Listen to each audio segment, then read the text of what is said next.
How do you go from this in 2.5 years to this? And why? The first real sailing boat I built in my early teens was made of steel. 2 canoes made from corrugated iron roofing sheets joined as a sailing catamaran. With sails I sewed up on Mum's old treadle singer sewing machine.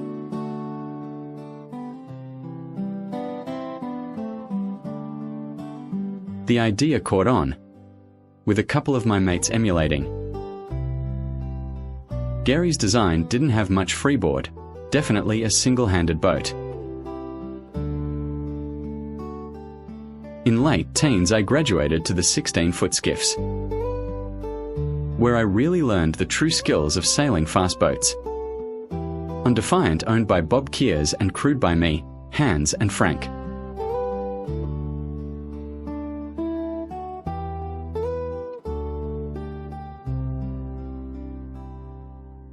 Sue had only agreed to marry if I also wanted to travel. So, picking a time on the water in a boat, I suggested we build a yacht to sail the world. She thought about this for a while,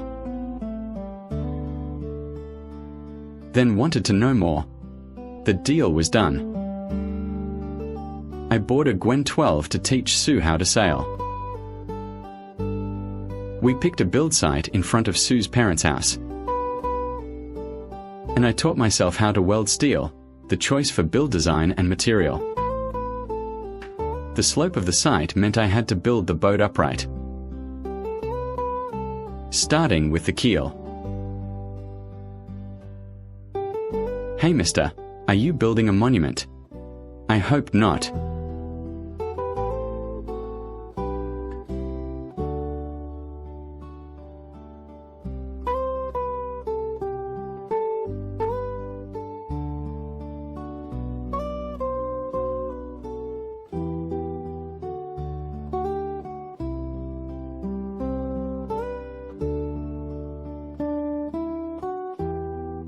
We had a flood in the river during the build.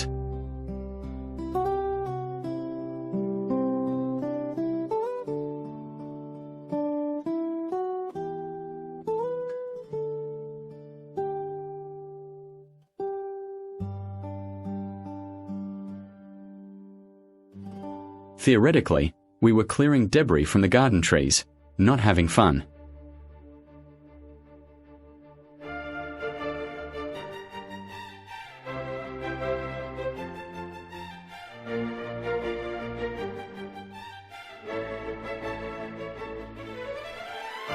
Starting to look like a boat.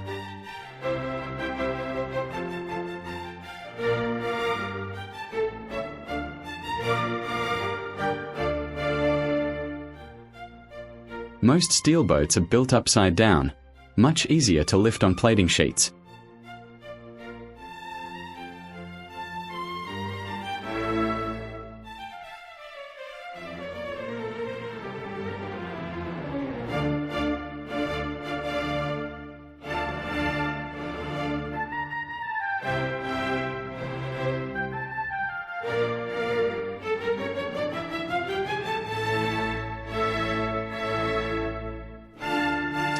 About this time, I read a book by Alan Lucas extolling the virtues of a raised or flush deck design, so I changed from the trunk cabin.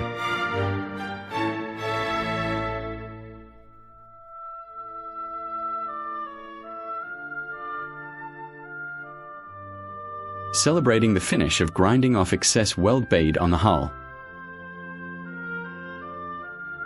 The ballast in the keel was 3 ton of steel punchings, set in cement as the aggregate.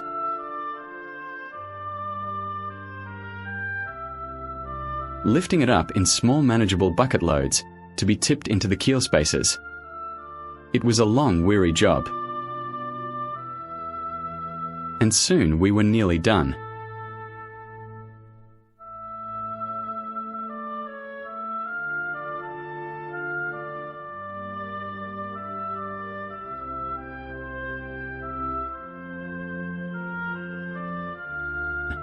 My 26th birthday with a Dreamtime cake.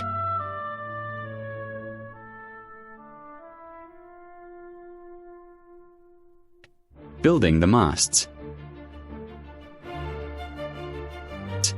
Testing the mizzen mast for fit and rigging, main mast too heavy for this. Mum arrived early for the launch and helped to sew up the mattress covers.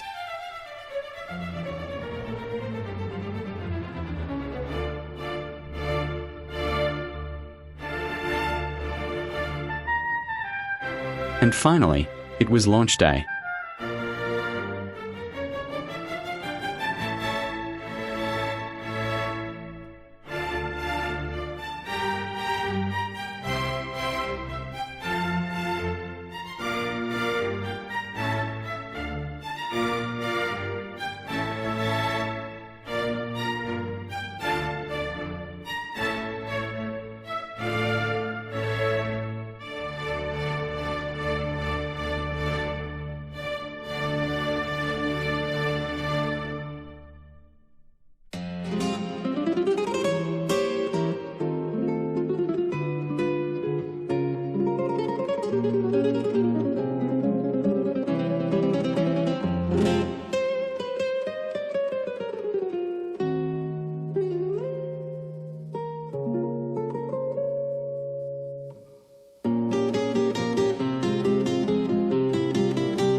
I had to ship in truckloads of gravel to create a stable base for the crane.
No such thing as occupational health and safety in 1974. The crane driver said, at that reach, 8 tons was too much for him to lift. So, he had to drag the boat a bit closer.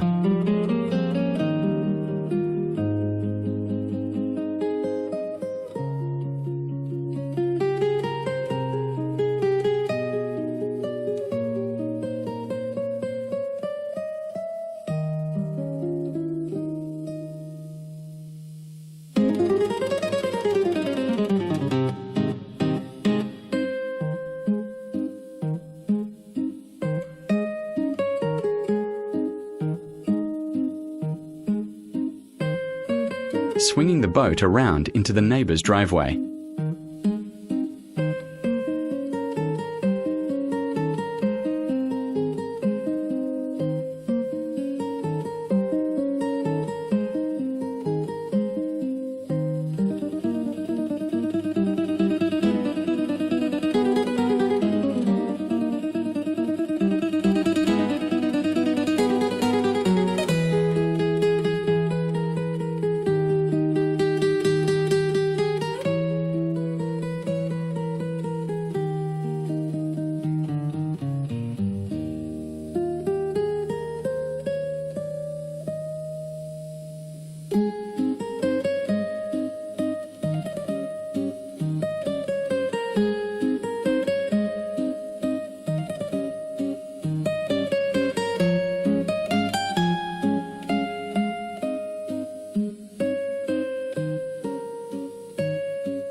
leaving Greensboro, heading for Port Melbourne.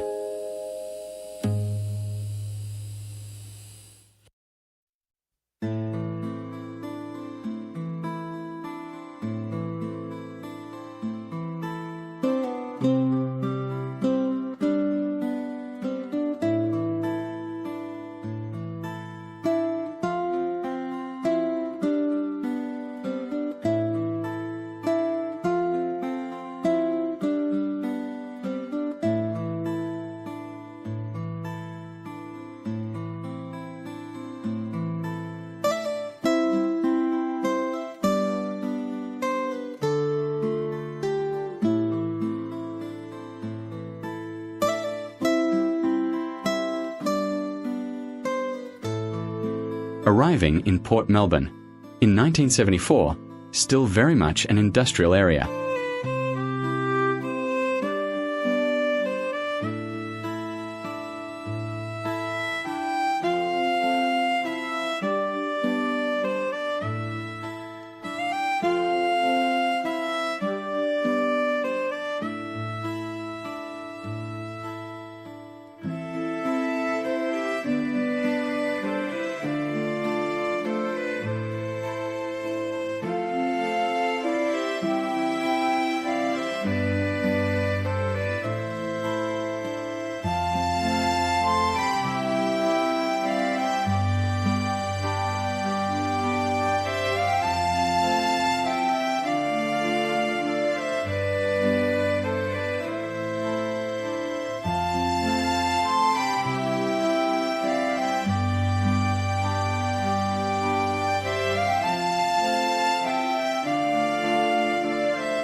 Now, what was that about occupational health and safety?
Identical Helena design, but with the standard trunk cabin build.